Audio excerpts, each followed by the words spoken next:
They say the brain is a magnificent temple, a high-tech control center of infinite complexity. But after a few cocktails, that temple usually starts to feel more like a poorly supervised bounce house at a toddler's birthday party. Today, we are looking at why your neurons are staging a formal walkout and why your liver is currently reconsidering its career choices. Please hit that subscribe button and turn on notifications. You won't want to miss what's coming next. Check the description for trusted sponsors and ways to support the show. Welcome back to the lab.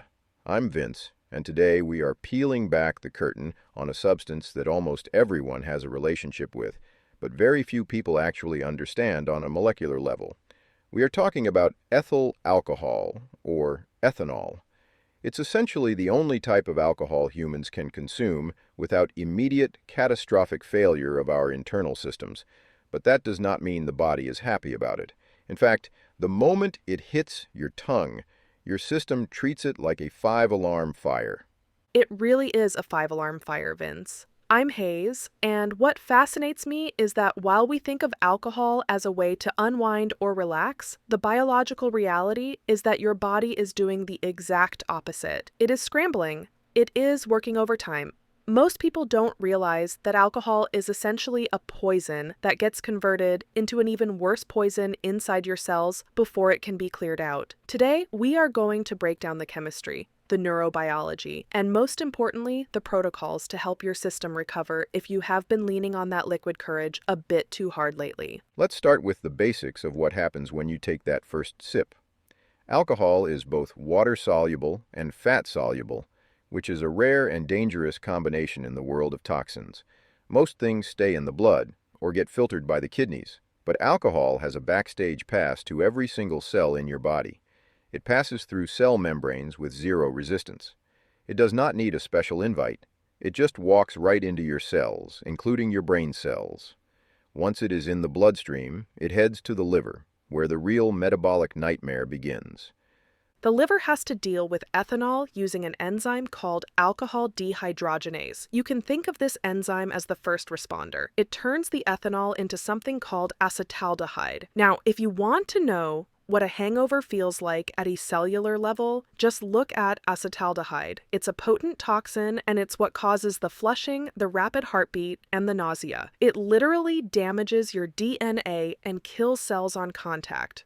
Your body knows this, so it tries to use a second enzyme, aldehyde dehydrogenase, to turn that toxin into acetate as fast as possible. The catch is that this process is incredibly expensive for your cells. To turn alcohol into acetate, your body needs to use up its stores of a molecule called NAD+. This is the same molecule your cells need for energy production and DNA repair. So while you are relaxing with a drink, your cells are actually entering a state of metabolic bankruptcy because all their resources are being diverted to clean up the alcohol spill. And the energy you get from that acetate, it is completely empty. No vitamins, no minerals, no amino acids. It is just roughly 7 calories per gram that your body burns while it ignores its actual nutritional needs. It's like trying to run a high-performance sports car on cheap, dirty kerosene. That kerosene fuel eventually makes its way into the brain, and that is where the personality changes come in. Alcohol is a master of disguise. It interacts primarily with two systems, the GABA system and the glutamate system. GABA is your brain's primary inhibitory neurotransmitter. Think of it as the brake pedal. Alcohol makes that brake pedal very, very sensitive. You feel relaxed, your social anxiety drops, and you stop caring about that embarrassing thing you said 3 years ago. But while it is hitting the brakes with GABA, it is also taking your foot off the gas pedal, which is glutamate. Glutamate is the excitatory neurotransmitter that keeps you sharp and alert. By suppressing glutamate, alcohol effectively slows down your cognitive processing.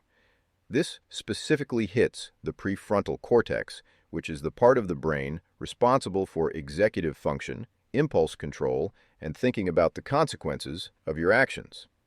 When the prefrontal cortex goes offline, your more primitive brain regions, like the hypothalamus, take over. The hypothalamus controls things like rage, sex drive, and appetite. This is why people get impulsive or suddenly want to fight a stop sign after a few beers.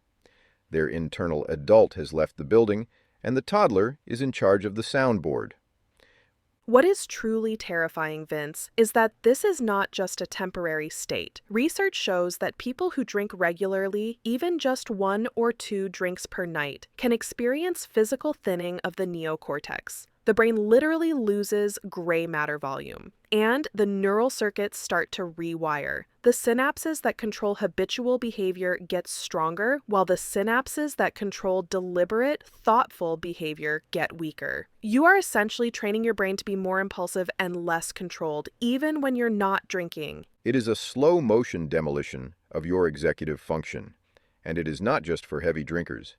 Even people consuming 7 to 14 drinks a week show evidence of this degeneration, but we have to keep some hope here.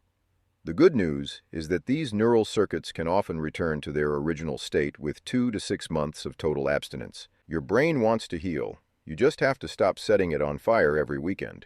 One of the most profound insights is what happens at what researchers call the fork in the road. Have you ever noticed that some people have 2 drinks and they want to go to sleep, while others have 2 drinks and they feel like they have just been injected with rocket fuel? That second group, the ones who feel more energized and alert as they drink more, are actually at the highest risk for developing dependency. That energized feeling is a signal that their reward and dopamine systems are hyper-responsive to alcohol. For them, the off switch is not just broken, it is being actively suppressed by a massive dopamine surge. There is also a massive age component.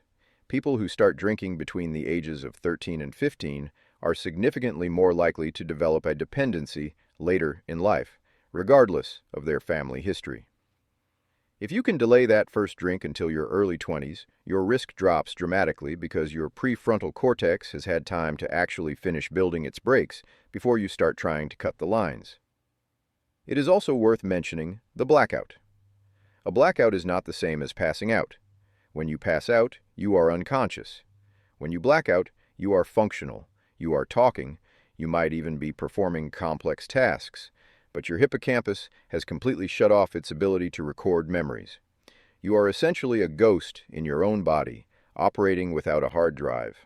Now, let's talk about the irony of taking the edge off. Most people drink because they feel stressed, but the physiological reality is that alcohol is one of the most potent stressors you can put in your body. It triggers a massive release of cortisol from your adrenal glands. When you drink, you get a temporary bump in serotonin and dopamine, which feels great for an hour, but as the alcohol is metabolized, those feel-good molecules plummet. To compensate for the depressant effect of the alcohol, your body cranks up its stress response.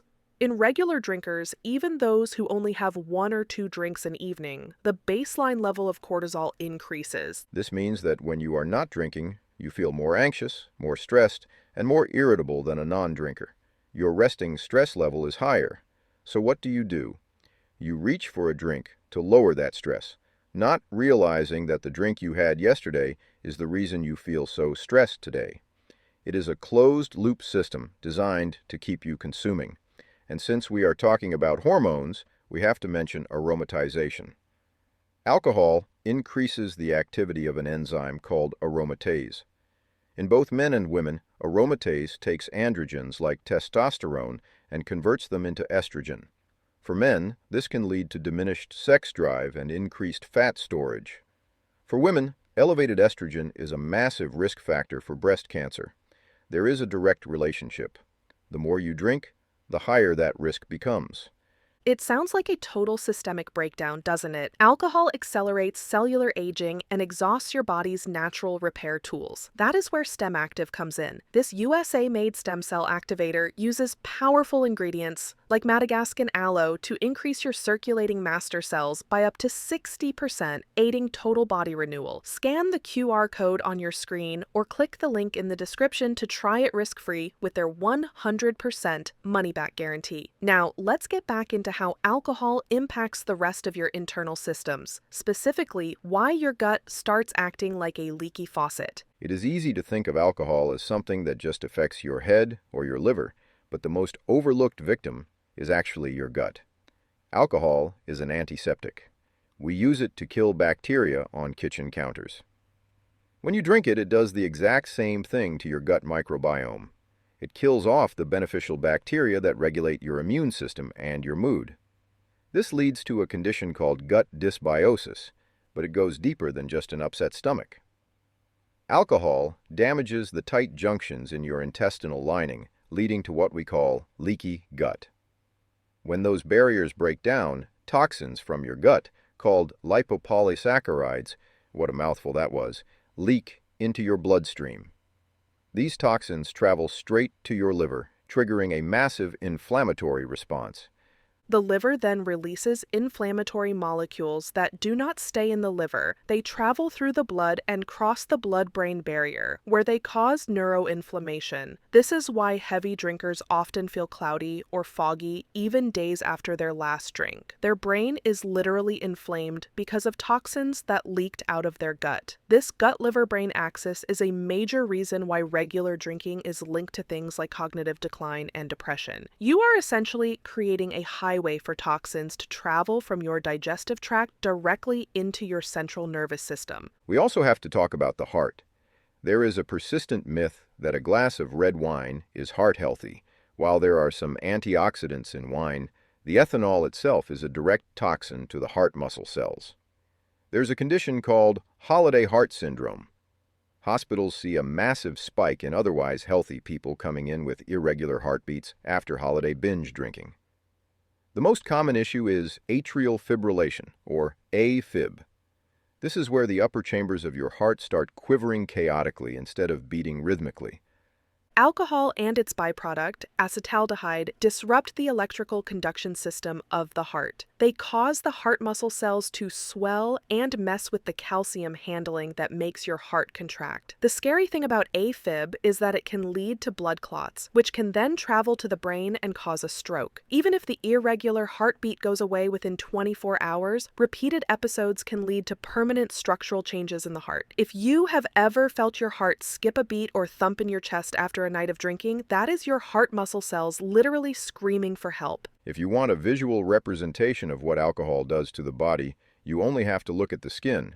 Alcohol is one of the most effective ways to accelerate biological aging.